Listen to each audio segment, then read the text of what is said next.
Bom dia, boa tarde, boa noite, caros ouvintes. Tudo bem com vocês? Hoje vamos continuar a leitura do ponto onde paramos. Vamos lá. Havia tempo para se viajar ao passado. Hoje em dia, o presente e o futuro são terríveis demais para que se possa escapar deles. E se alguém se incomoda com a história, é para poder encontrar nela significados modernos. Koestler faz de Espartaco uma figura alegórica, uma versão primitiva do ditador proletário, enquanto Flaubert foi capaz, num prolongado esforço de imaginação, de fazer seus mercenários serem verdadeiramente pré-cristãos. Espartaco é um homem moderno disfarçado, mas isso não teria importância se Koestler tivesse plena consciência do que a sua alegoria quer dizer. Revoluções sempre dão errado. Esse é o tema central. É na questão de por que elas dão errado que ele titubeia. E essa incerteza penetra na história e torna as figuras centrais enigmáticas e irreais. Durante vários anos, os escravos rebelados são continuamente bem-sucedidos. Eles chegam a 100 mil, apoderam-se de grandes áreas da Itália meridional, derrotam expedições punitivas uma após a outra, aliam-se aos piratas, que na época eram os senhores no Mediterrâneo, e finalmente começam a trabalhar na construção de uma cidade para si, a ser chamada Cidade do Sol. Nela, os seres humanos deverão ser livres e iguais, e, acima de tudo, deverão ser felizes. Nada de escravidão, nem fome, nem injustiça, nem açoitamentos, nem execuções. É o ineradicável sonho da sociedade justa que parece assombrar a imaginação humana em todas as épocas, seja quando é chamada de reino dos céus ou de sociedade sem classe, seja quando pensada como uma idade de ouro que existiu uma vez no passado e a partir da qual nos degeneramos. Desnecessário dizer, os escravos não conseguem alcançá-lo.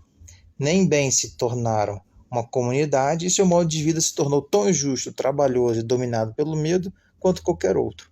Até mesmo a cruz, símbolo da escravidão, tem de ser ressuscitada para a punição dos malfeitores.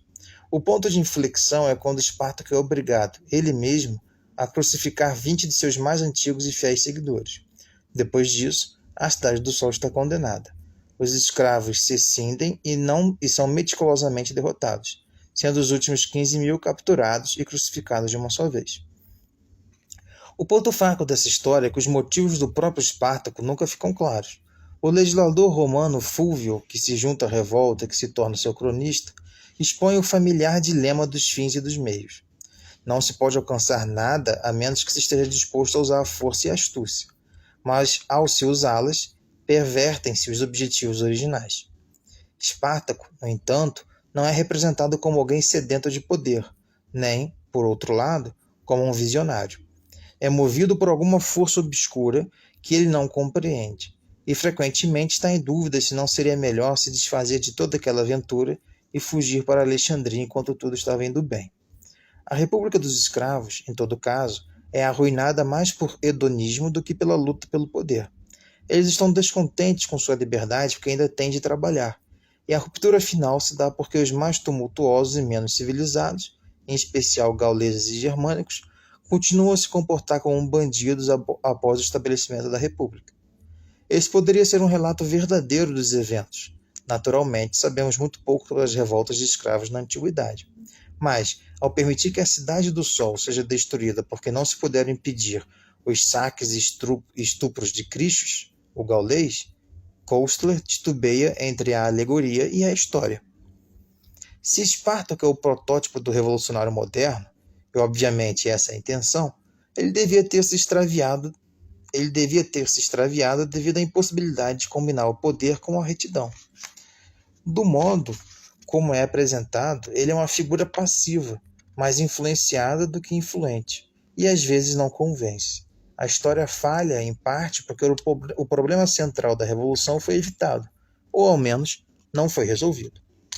E é novamente evitado, de modo mais sutil, no livro seguinte, a obra-prima de Koestler, chamado Zero e Infinito.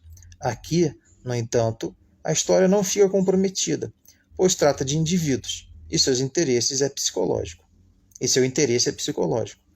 É um episódio pensado de um contexto que não precisa ser questionado. Não se esqueçam de curtir, comentar, compartilhar, seguir a gente aqui no YouTube, tá bom? E de comentar aqui embaixo, que a gente sempre gosta de ouvir a reação de vocês. Falou, pessoal. Tchau.